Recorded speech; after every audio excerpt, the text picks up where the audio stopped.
Well, I guess we're moving on to something regarding eating nonetheless. Ward Fear et al. From 2016. This is actually the second paper on this subject, on conditioned taste aversion in lizards. Sorry, if you've this is basically me and Bundaberg rum. I can't drink it anymore. It poisoned me. I could never drink it. You immediately knew it was poison? Oh, I knew it Young was. me didn't know it was poison. So I drank it, Still and then I haven't found figured out it that it was poison. And now you can't even smell it. Absolutely, Yeah. absolutely. And that's exactly the same thing as what we're talking about here. Conditioned taste aversion in lizards. Live toxic prey more effective than scent and taste cues alone. So recently there's been a lot of work in conditioned taste aversion against cane toads. People have basically been teaching quolls and other native animals, goannas, to respond negatively to cane toads as a stimulus. The reason why we're focusing on these animals is because we now know that they're the ones that are more at risk. Snakes and things like that, which were thought to be highly at risk, turns out a lot of them do fine. They simply target different prey, particularly in the field. Certain things like mesopredators like goannas. Mesopredator just means something that is kind of across the board. It's not targeting one thing specifically. It predates on a variety of different things. They're kind of a generalist predator. Yeah. Mesopredators are much more likely to be struggling when it comes to cane toads.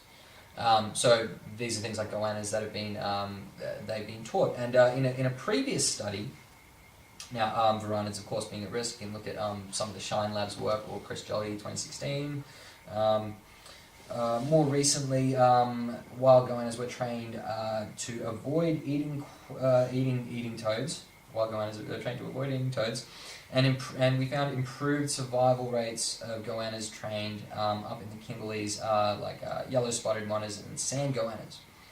Now they're typically pretty vulnerable to cane toad toxins, but feeding them babies, you give them little baby cane toads that they can handle the toxin amount from. It's like drinking half a bottle of Bundaberg rum rather than sculling the whole bottle. You won't die, but you'll definitely regret it. It's pretty much exactly what it is. And it worked really well. And that was their previous study, giving them this negative experience. In some species, they would use a nausea drug as well, inside the cane toad, with quolls and things. With that, afterwards you radio track the lizards and you see how they go in the field. And up to observation, the trained lizards they had a much longer survival rate. They're avoiding toads in the field, so they're learning things pretty well. This more recent paper involves a cane toad sausage. So I'm just picturing it looks terrible. Yeah, it's like the worst. It looks terrible. Yeah. We're effectively talking about the efficacy of conditioned taste aversion trials using live baby toads versus toad mince sausage. Okay. Now that sounds really harsh and nasty, but there is a point to it.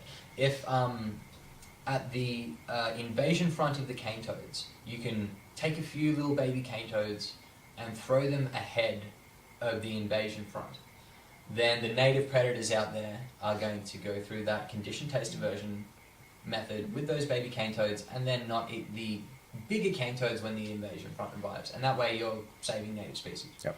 Much easier to do it with a sausage.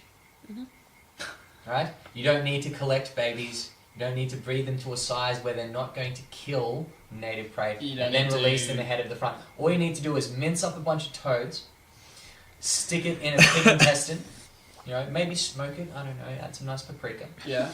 And then Really you drop it out of a helicopter. So it's a great idea. Unfortunately, it didn't really work. So, It turns out that the baby cane toads are if you do conditioned taste aversion trials on these goannas with sausages and with baby cane toads. So they just stop stealing from barbecues? I wish those mother truckers.